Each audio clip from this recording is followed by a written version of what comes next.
Hello दोस्तों, मैं Sarla Yadav SY Hindi platform channel पर एक बार फिर से आप सभी का हार्दिक अभिनंदन करती हूं। और हम अपने SY हिंदी प्लेटफॉर्म चैनल पर तैयारी कर रहे हैं TGT PGT एस्टेट की। और PGT एस्टेट के लिए आज मैं MCQs लेकर आई हूं। जैसे कि मैंने कल से परसों से 3-4 वीडियो डाली हैं क्षितिज भाग 1 कि यानी कि आपका जो TGT PGT एस्टेट का जो सिलेबस है उसमें NCERT भी शामिल की हुई है। तो मैंने NCERT PGT एस्टेट के लिए स्टार्ट करवा रखी है क्षितिज भाग 1। तो क्षितिज भाग 1 के मैंने जो गद्य खंड है उसमें 8 अध्याय हैं। 8 अध्याय मैंने NCERT की लाइन टू लाइन पढ़ाई। उम्मीद करती हूँ कि आप सभी ने वो पढ़ लिए होंगे। और उसके बाद मैंने MCQs की सीरीज़ स्टार्ट की। काफ़ी अच्छा रिस्पॉन्स आप लोगों का आ रहा है। मुझे लगता नहीं था कि इतनी नीड आप लोगों को है इस चीज़ की, लेकिन ये तो मैं जल्दी ही आपको करवा दूंगी सारे MCQs। और मैंने ऑलरेडी भी करवा रखे हैं, शायद 9th के नहीं करवा रखे थे। 10th 11th 12th की जो NCERT है उसके सारी के MCQs मैंने ऑलरेडी अपने चैनल पर करवा रखे हैं। पिछली बार मैंने एस्टेट के लिए ही करवाए थे। तो अभी तक जो भी वीडियो अपलोड नहीं हो पाती है तो आप वहाँ से जाकर चेक कर लें, ठीक है, देख लें। तो आज की इस वीडियो लेक्चर में हम क्षितिज भाग 1 के अध्याय नंबर 4 के MCQs करेंगे, जो कि PGT एस्टेट के लिए बहुत ही महत्वपूर्ण है। और कहीं भी NCERT पूछी जाती है, जैसे कि हरियाणा बोर्ड की परीक्षाओं में या फिर किसी अन्य प्रतियोगी परीक्षाओं में, तो सभी के लिए आज की वीडियो बहुत ही महत्वपूर्ण रहने वाली है। अब शुरुआत करते हैं अध्याय नंबर 4 के MCQs की। और देर रात मैंने कल 10 बजे एक वीडियो अपलोड की थी क्षितिज भाग 1 के ही अध्याय नंबर 2 और 3 के मैंने MCQs डाल दिए थे। अगर आपने वो वीडियो नहीं देखी है तो उसे भी देख लें। तो अध्याय नंबर 4 की शुरुआत करते हैं और अध्याय अध्याय का हम तीव्र अध्ययन करेंगे। बहुत ज़्यादा समय जाया नहीं करेंगे, समय बहुत ही कम है क्योंकि आज 19 जनवरी हो चुकी है और 8-9 फरवरी को कह रहे हैं कि एस्टेट का एग्ज़ाम ले लिया जाएगा। तो सांवले सपनों की याद, अध्याय नंबर 4। याद रखना है 4 बातें। मैंने आपको पहले बताया था अध्याय का नाम, उसके लेखक, अध्याय की विधा का नाम और उसका उद्देश्य। 4 बातें आपको प्रमुख रूप से याद रखनी है। तो सांवले सपनों की याद अध्याय नंबर 4 है। इस पाठ के लेखक कौन है? तो इस पाठ के लेखक जाबिर हुसैन है। याद रखना है जाबिर हुसैन, सांवले सपनों की याद, ठीक है। इसके बाद आता है जाबिर हुसैन का जन्म कब हुआ था? तो जाबिर हुसैन का जन्म सन 1945 में हुआ था। ये अध्याय मैंने NCERT की लाइन टू लाइन पढ़ा रखे हैं। सबसे पहले मैंने लेखक का जीवन परिचय पढ़ा है, फिर उसके बाद अध्याय पढ़ा है। तो आप उस अध्याय को भी जरूर पढ़ लें, क्योंकि इन प्रश्नों के उत्तर आप तभी दे पाएंगे जब आपने अध्याय की रीडिंग ले रखी होगी, ठीक है। तो जाबिर हुसैन का जन्म, अब देखो आजकल ना पेपर में क्वेश्चन कैसे भी पूछ लिए जाते हैं, तो हो सकता है कि कोई एक प्रश्न ऐसे भी पूछ लिया जाए कि इनके जन्म कब हुआ था। तो सन 1945 में जाबिर हुसैन का जन्म हुआ था। नेक्स्ट प्रश्न है प्रश्न नंबर 3। श्री जाबिर हुसैन का जन्म किस जिले में हुआ था? तो थोड़े से प्रश्न लेखक से संबंधित आएंगे, 1-2, उसके बाद पाठ में से प्रश्न होंगे। तो जाबिर हुसैन का जन्म किस जिले में हुआ था? तो नालंदा में हुआ था, बिहार में ये जगह पड़ती है मे बी। तो जाबिर हुसैन का जन्म नालंदा में हुआ था और सन 1945 में हुआ था। सांवले सपनों की याद नामक रचना इन्होंने लिखी। और विधा के दृष्टिकोण से अगर देखें सांवले सपनों की याद, तो एक संस्मरण है। जैसे कि सांवले सपने, सपने के आधार पर अगर इसको लिखा है, तो मैंने बताया था कि स्मृति के आधार पर जो रचना लिखी जाती है उसे हम संस्मरण कहते हैं। तो थोड़ा सा अंदाजा आप पाठ के नाम से भी लगा सकते हैं अगर आपको नहीं पता है तो। जाबिर हुसैन किस जिले से विधानसभा के सदस्य चुने गए थे? तो याद रखना है ये मुंगेर जिले से विधानसभा के सदस्य चुने गए थे। अब प्रश्न वैसे ये पूछने लायक नहीं है, लेकिन आजकल पता नहीं एग्जाम में क्या पूछ लिया जाए, कुछ पता नहीं चलता है। श्री जाबिर हुसैन कब बिहार विधानसभा के विधान परिषद के सभापति चुने गए थे? अब अधिकतर बच्चों को तो देखो, आप बच्चों को क्या कहूँ, जो मुझसे कैंडिडेट जुड़ रहे हैं मैं उन्हीं की बात कर रही हूँ। दो चीज़ें होती हैं और ये मुझे भी बहुत ही बाद में समझ में आई है। मुझे भी थोड़ी पॉलिटिकल की नॉलेज कम ही थी, लेकिन अब मैं आपको बताती हूँ। एक होती है विधानसभा, ये इसलिए बता रही हूँ क्योंकि आपके हरियाणा जीके भी आपके स्टेट में आएगी। और समय जैसे मिलता कम है मुझे, लेकिन मैं कई बार कोशिश करती हूँ कि हरियाणा जीके भी मैं अपने चैनल पर पढ़ाना शुरू करूँ। तो देखो, विधान परिषद और विधानसभा, हरियाणा की बात करें तो हमारे हरियाणा में एक ही सदन है, केवल विधानसभा। यहाँ पर विधान परिषद नहीं है। जैसे हम केंद्र की बात करें तो केंद्र में हमारी लोकसभा और राज्यसभा होती है, तो जिस प्रकार से राज्यसभा होती है उसी प्रकार से हर स्टेट के अंदर एक विधान परिषद होती है, और जिस प्रकार से केंद्र के अंदर लोकसभा होती है वैसे ही हर स्टेट के अंदर एक विधानसभा होती है। तो जब भी आप इस चीज़ को समझने की कोशिश करें तो केंद्र और स्टेट यानी कि राज्य को दोनों को ध्यान में रखकर याद करें तो मिलती जुलती सी चीज़ें हैं, समझने में आपको आसानी होगी। तो हमारे हरियाणा में बात करें तो विधान परिषद हमारे हरियाणा में नहीं है, यहाँ पर एक ही सदन है और वो है विधानसभा, और विधानसभा में हमारी 90 सीटें हैं, ये भी आपको याद रखना है, ठीक है। तो थोड़ा सा हम आउट ऑफ टॉपिक चले गए थे। श्री जाबिर हुसैन कब बिहार विधान परिषद के सभापति चुने गए थे? तो सन 1995 में जो है विधान परिषद के सभापति चुने गए थे। मेरा मतलब यहाँ सिर्फ आपको विधान परिषद समझाना था, और विधानसभा के जो इलेक्शन होते हैं वो डायरेक्ट इलेक्शन होते हैं, लेकिन जैसे कि जिस तरीके से राज्यसभा के सदस्य 2/3 चुने जाते हैं, कुछ इसी प्रकार से इसमें भी होता है, ठीक है। श्री हुसैन की कौन सी रचनाएं सबसे चर्चित हुई? ये इम्पोर्टेंट है। तो हुसैन के द्वारा लिखी गई रचनाएं, डायरियां जो हैं, ये सबसे ज़्यादा चर्चित हुई, यानी कि सबसे ज़्यादा चर्चा का विषय बनी। सांवले सपनों की याद एक है, तो ये क्या है? ये मैंने बताया था कि ये पीजीटी का जो है ना एस्टेट वालों का चहेता प्रश्न होता है कि किस विधा में के अंतर्गत आता है ये पाठ। तो सांवले सपनों की याद जो पाठ है ये एक संस्मरण है। सालिम कौन थे? तो सालिम अली के नाम से शायद सभी लोग जानते हैं क्योंकि एक पक्षी विज्ञानी थे। पक्षियों से इनको काफ़ी प्रेम थे, दूरबीन हमेशा साथ रखते थे और देखते रहते थे। तो सालिम कौन थे? पक्षी विज्ञानी थे, ठीक है। बढ़ते हैं नेक्स्ट प्रश्न की तरफ।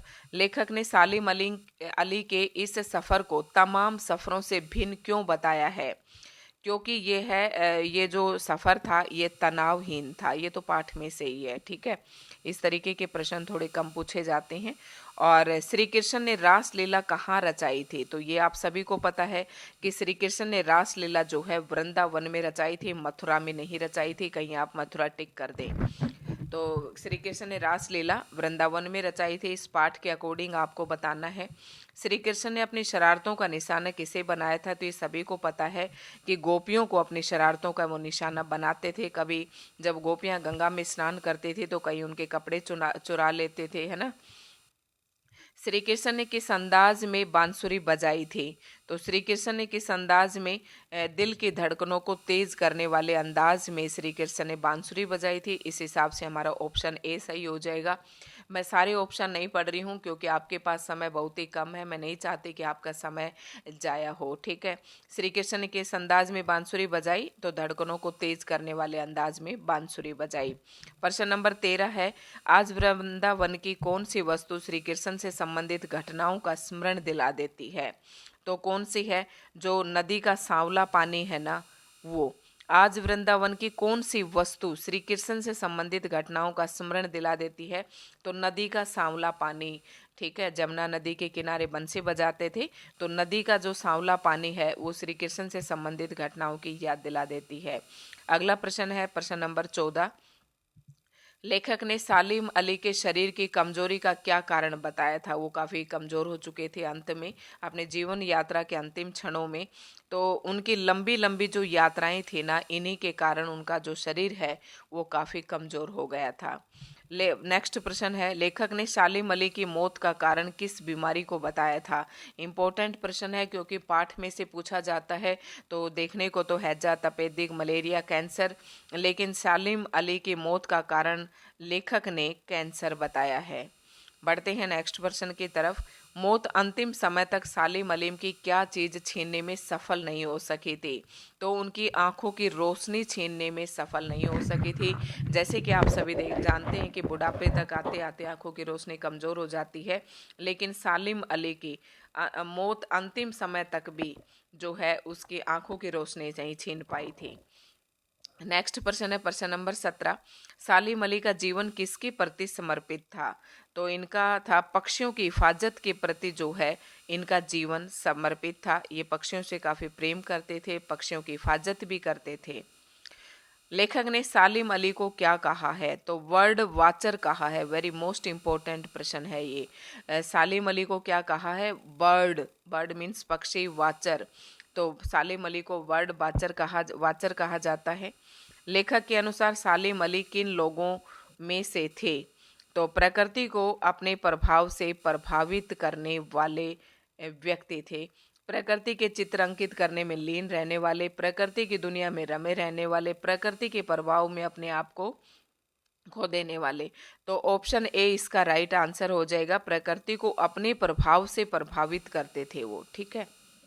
सालिम अली के लिए प्रकृति क्या थी? तो सालिम अली के लिए प्रश्न भी बहुत ही इंपॉर्टेंट है। सालिम अली के लिए प्रकृति जो थी एक रहस्य भरी दुनिया थी। बढ़ते हैं नेक्स्ट प्रश्न की तरफ और नेक्स्ट प्रश्न है प्रश्न नंबर 21। सांवले सपनों की याद पाठ में लेखक ने किसके व्यक्तित्व का चित्र अंकित किया है? तो इसमें किसी का एक व्यक्तित्व का ही दर्शन कराया गया है, व्यक्तित्व का ही चित्र अंकित किया गया है और वह व्यक्तित्व है सालिम अली का, जो कि एक पक्षी विज्ञानी थे। तो यहाँ पर आंसर हो जाएगा पक्षी विज्ञानी सालिम अली का के व्यक्तित्व का चित्र अंकित लेखक ने किया है। सालिम अली साहब की जीवन साथी कौन थी? तो इनके जीवन साथी का नाम था तहमीना। याद रखना है, सालिम अली की जीवन साथी का नाम था तहमीना। बढ़ते हैं नेक्स्ट प्रश्न की तरफ। मिट्टी पर पड़ने वाली बूंद का असर जानने वाले नेता कौन थे? तो एक बार आपको पता है कि जब प्रदूषण की समस्या को लेकर ये वहाँ पर गए थे, सालिम अली जी मुख्यमंत्री प्रधानमंत्री के पास जाते हैं और चौधरी चरण सिंह जी जो है उस समय प्रधानमंत्री थे और मिट्टी पर पड़ने वाली पहली बूंद का असर जानने वाले नेता थे चौधरी चरण सिंह। सालिम अली की आत्मकथा का क्या नाम है? तो सालिम अली की आत्मकथा ये भी अध्याय में आया हुआ है, फॉल ऑफ ए स्पैरो। तो इनकी आत्मकथा का नाम है फॉल ऑफ ए स्पैरो। सालिम अली की आत्मकथा का नाम है fall of A sparrow. Important प्रश्न है। और उसके बाद आता है डीएच लॉरेंस का भी इसमें जिक्र हुआ था। डीएच लॉरेंस की पत्नी का क्या नाम था? तो इनकी पत्नी का नाम था फ्रीडा लॉरेंस। ठीक है, तो ये कुछ महत्वपूर्ण प्रश्न थे सांवले सपनों की याद नामक पाठ में से। तो उम्मीद करती हूँ वीडियो आपको अच्छी लगी होगी और अगला अध्याय हम लेकर आएंगे देवी मैना को भस्म कर दिया गया। ठीक है, जब तक आप इसे देखें, जैसे भी गर्ल्स हैं मान लो एस टेट की तैयारी कर रही हैं और गर्ल्स जो होती है अधिकतर गर्ल्स की शादी ही आज हो चुकी होती है, तो उनको एक बात बताती हूँ कि जैसे मैं भी एस टेट वगैरह की जब तैयारी करती थी या नेट की करती थी, मेरी तो शादी जब मैं 12th क्लास में पढ़ती थी तभी मेरी सिस्टर के साथ मेरी शादी कर दी गई थी। उसके पीछे मेरे पापा की प्रॉब्लम थी कि मेरे पापा का एक्सीडेंट हो गया था, तो इस वजह से जल्दी कर दी थी।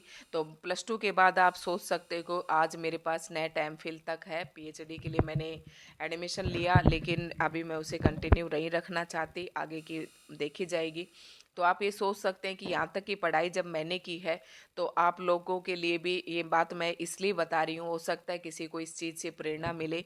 तो सबसे अच्छा है कि मैंने जब +2 के बाद अपनी पढ़ाई की, तो आपको पता है ससुराल तो ससुराल ही होता है, तो मैं क्या करती थी जैसे कि पोछा लगाते लगाते वॉशिंग मशीन पे अपना रजिस्टर खोल लिया, कभी बेड पर रख लिया, उस रूम में गई तो उस रूम में रख लिया और एक बार पोछा भिगोया और कुछ मतलब याद करना होता था उसे देख चली जाती और फिर पोछा लगाते लगाते उसे मैं याद करती रहती थी। अब आजकल तो फ़ोन भी आ गए हैं, जब भी आप खाना बनाते हैं या किचन में होते हैं तो अपने इस तरीके की वीडियो को चला लें, कानों में ईयरफोन्स लगा लें और आप इस तरीके से वीडियो को सुन के भी अपनी तैयारी कर सकते हैं। ठीक है, तो इस तरीके से इसलिए मैंने सोचा कि बनाई देती हूँ। काफ़ी मेरे पास कमेंट भी आ रहे थे क्योंकि सभी की प्रॉब्लम अलग अलग होती हैं। ठीक है, तो हिम्मत ना हारें आप और अपनी तैयारी को कंटिन्यू रखें। तो धन्यवाद दोस्तों, वीडियो आपको अच्छी लगे तो लाइक एंड शेयर ज़रूर करें।